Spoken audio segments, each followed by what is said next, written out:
Salut à tous, c'est Robin Mace. Dans ce tutoriel, on va donc découvrir une petite étude qui est écrite à la base par Fernando Sor, mais révisée par Napoléon Coste. Si vous ne connaissez pas les deux noms que je viens de citer, je vous recommande grandement d'être curieux, d'effectuer quelques recherches ou d'écouter certains morceaux car si vous êtes amateur de guitare classique, vous allez souvent en entendre parler. J'ai choisi ce petit morceau pour en faire un tutoriel car je le trouve très intéressant d'un point de vue pédagogique, technique, musical et en plus il sonne assez bien, vous l'avez entendu en début de vidéo. Si vous souhaitez acquérir directement la partition avec mes doigtés et aussi la tablature au format PDF, vous pouvez les retrouver sur ma page Tipeee via le petit i d'information ou bien avec le lien dans la description de la vidéo. J'en profite au passage pour remercier chaleureusement tous les tipeurs qui soutiennent la création de mon contenu. Et aussi, si vous êtes intéressé par suivre des cours en ligne personnalisés avec moi, je vous invite à me contacter sur autourdelarosas@gmail.com pour entrer en contact. Je vais prendre la peine d'analyser et de décortiquer un peu la pièce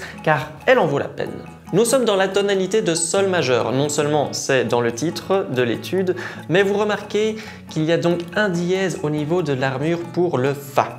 Donc, quand vous rencontrerez un Fa dans le morceau, il sera dièse, sauf bien entendu si figure devant la note un signe bécard ou bémol. Souvent, c'est intéressant de se familiariser avec une gamme de la même tonalité que le morceau pour repérer facilement les notes. Voici la gamme de Sol majeur, du Sol grave, 6e corde au Sol aigu, première corde, en aller-retour. N'hésitez pas à l'enchaîner quelques fois aussi.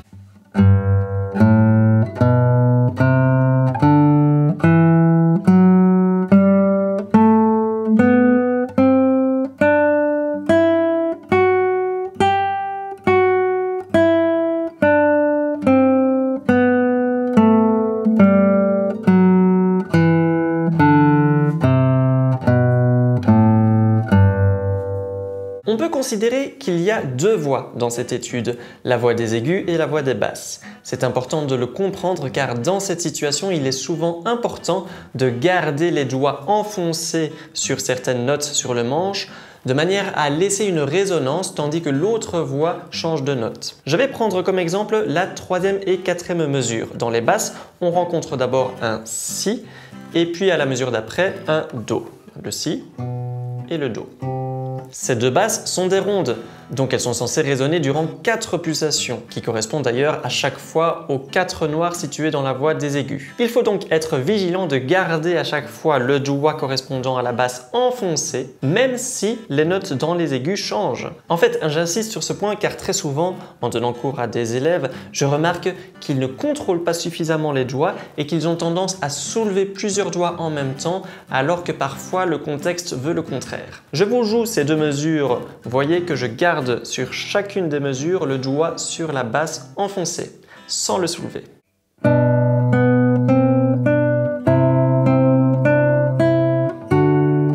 Ce phénomène peut arriver aussi en inversant les voix. Par exemple, à la mesure 16, il faut garder le deuxième doigt sur le La de la 3e corde pour la voix des aigus durant 4 pulsations, car c'est une ronde, tandis que la voix des basses change de note tous les noirs. Voici l'exemple de cette mesure. Petite particularité technique aux mesures 13 et 14.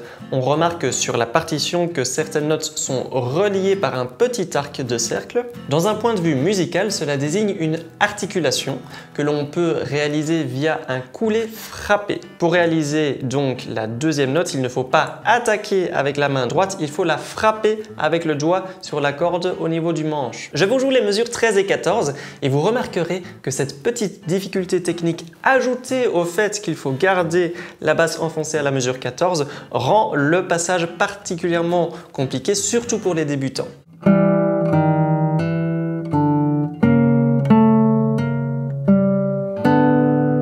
Ça, c'était donc l'aspect technique. Comme je vous l'ai dit, le morceau est également chouette d'un point de vue musical. Si on regarde le dessin mélodique des 12 premières mesures, on peut remarquer une courbe.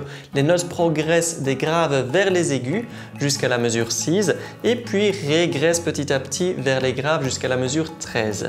En musique, c'est habituel, mais pas toujours non plus obligatoire, d'accompagner une progression vers les aigus par un crescendo, c'est-à-dire de jouer de plus en son plus fort. Et du coup, on peut aussi faire l'inverse. Quand la mélodie descend dans les graves, jouer de moins en moins fort, c'est ce qu'on peut appeler un décrescendo. Je vous joue donc ces 12 premières mesures en vous invitant à porter votre attention sur les nuances de crescendo suivies de décrescendo.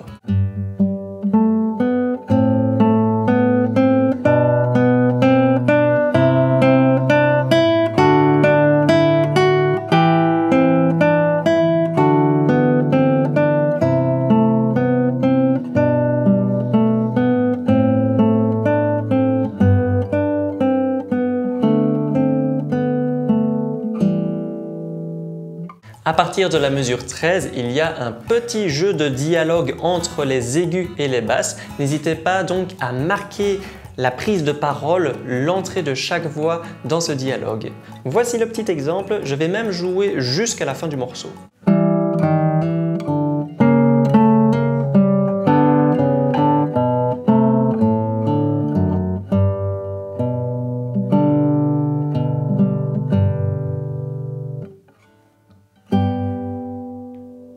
J'espère que vous avez aimé le tutoriel. Si c'est le cas, n'oubliez pas le petit pouce en l'air et abonnez-vous pour suivre le contenu de la chaîne. On se voit dans une prochaine vidéo.